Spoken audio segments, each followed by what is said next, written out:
peu de choses et mon amie la rose me l'a dit ce matin.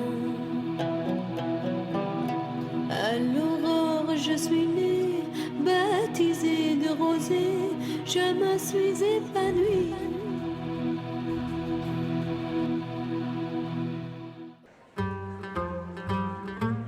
Bonjour et bienvenue dans votre nouvel épisode du Petit Émir. La semaine dernière, nous avons assisté à la première répétition de la troupe au grand complet. Cette semaine, nous vous emmenons à la découverte d'Adeline qui tient le rôle du Petit Émir. Mais écoutons tout d'abord André Morin, le responsable de l'IRSAM de la ressource. Bonjour, donc je m'appelle André Morin, je travaille au centre de la ressource et je gère un petit peu le service dans lequel est scolarisée Adeline, en classe de 5e actuellement au collège. Donc là on aborde maintenant la mise en scène et on aborde des choses un peu plus techniques sur le plan de la communication en particulier donc avec Adeline. Elle a un vrai potentiel, on l'a vu aujourd'hui avec les premières répétitions.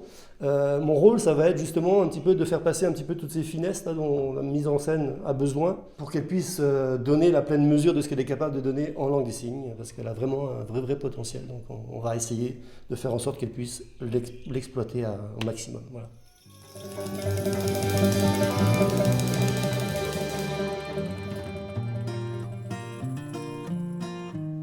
Partons donc chez Adeline à la découverte de son univers et de sa famille.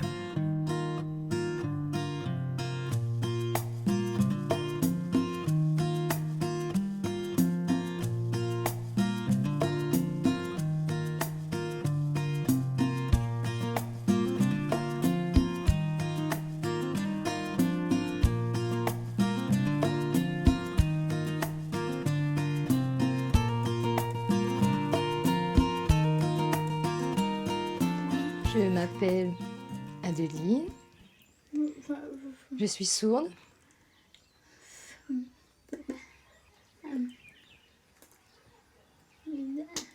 J'ai 13 ans et demi, j'habite à Sainte-Marie, je suis sourde profond, je n'entends rien, mais je sens les vibrations et aussi la musique. Pour moi, c'est simple. Quand je rencontre des personnes sourdes, c'est facile. Mais avec les entendants, c'est un peu plus difficile. La communication, parfois, c'est compliqué.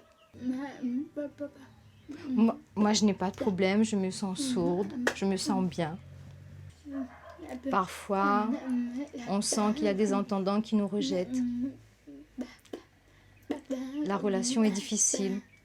Parfois, il y a des entendants qui comprennent les sourds. Parfois, non. Moi, je suis sourde. Parfois, je me dis, c'est pas la peine d'avoir des relations avec des entendants parce qu'ils me rejettent. Alors maintenant, j'ai l'habitude. Je comprends les entendants qui veulent être avec moi et ceux qui me rejettent. Oui. Moi, j'aime bien faire du théâtre avec des handicapés. C'est pas grave. Les sourds ou les autres handicapés, on est tous pareils. On est handicapés, on est ensemble, on se sent bien. Voilà. La première fois, c'était un petit peu difficile. Maintenant, j'ai l'habitude, ça va. Chacun, on communique, on échange. Avec Lisa aussi, l'entendante, ça se passe bien. Toutes les deux, on mime ensemble. Voilà.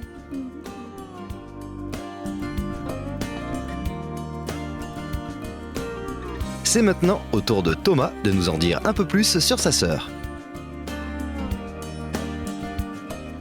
Donc je suis le frère d'Adeline et ce qui est de la relation entre elle et moi, c'est pas vraiment changé, je pense, d'une relation frère et sœur qu'on a tous les jours. Parce que on se parle, on communique à notre manière peut-être, mais pour pouvoir communiquer avec elle, parce que c'est vrai que c'est pas facile de parler avec elle si on signe pas, parce que elle, son langage, c'est le langage des signes. Et donc pour communiquer avec elle, j'ai signé, j'ai appris à signer pour qu'on puisse tous les deux discuter normalement, qu'elle me comprenne et qu'elle me comprenne moi. Donc même si elle est sourde, on a notre manière de parler, de se dire des choses, même si on se dit à notre manière, mais voilà quoi, on se comprend elle sait ce que je lui dis, même si je lui dis pas vraiment en parlant. Mais voilà, donc pour moi, c'est une relation normale de frère et de sœur. Comme nous le voyons, entre Adeline et sa famille, c'est une véritable histoire d'amour.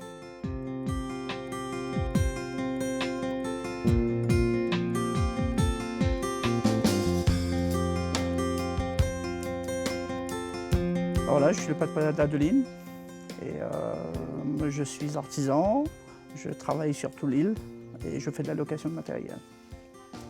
C'était très difficile pour moi d'accepter en fait et après avec le temps, avec mon épouse aussi, voilà, on a travaillé ça autrement et on a vu les choses, on a pris la chose comme elle était et aujourd'hui on la voit devant nous, elle est très émerveillée, pour nous ça nous donne que du bonheur. Déjà, on a su qu'elle était sourde, elle avait 9 mois.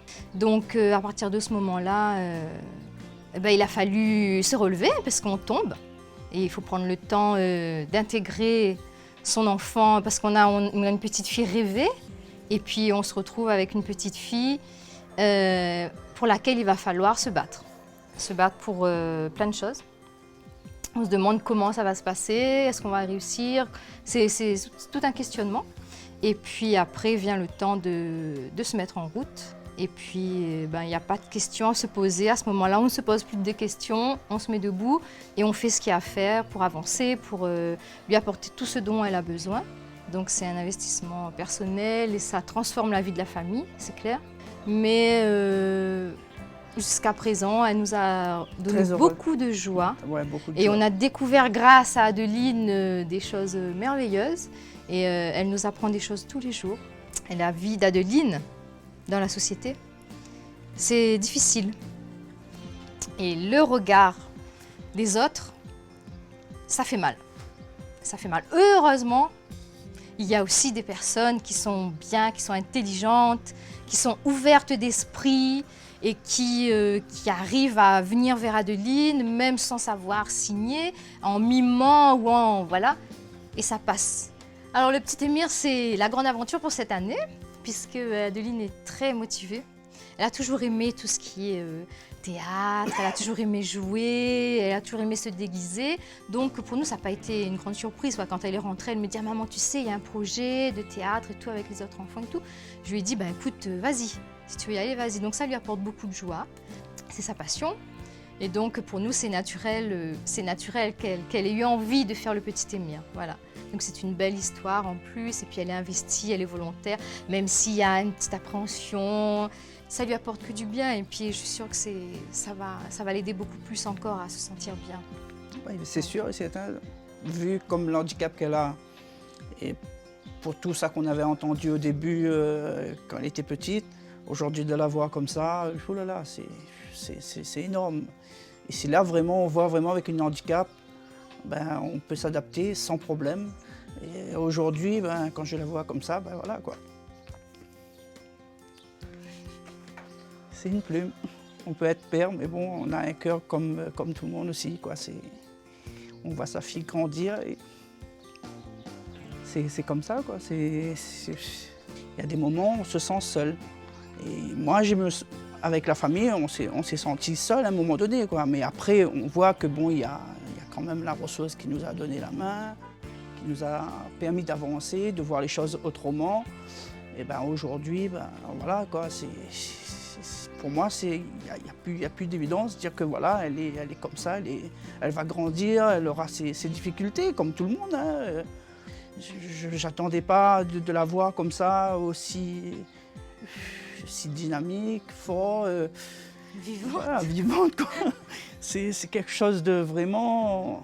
Ça fait un baume au cœur, quoi. Ça donne une joie de vivre, de se sentir bien et surtout de voir aussi les gens qui sont dans les mêmes difficultés. Dire, voilà, on part vers ces gens-là parce que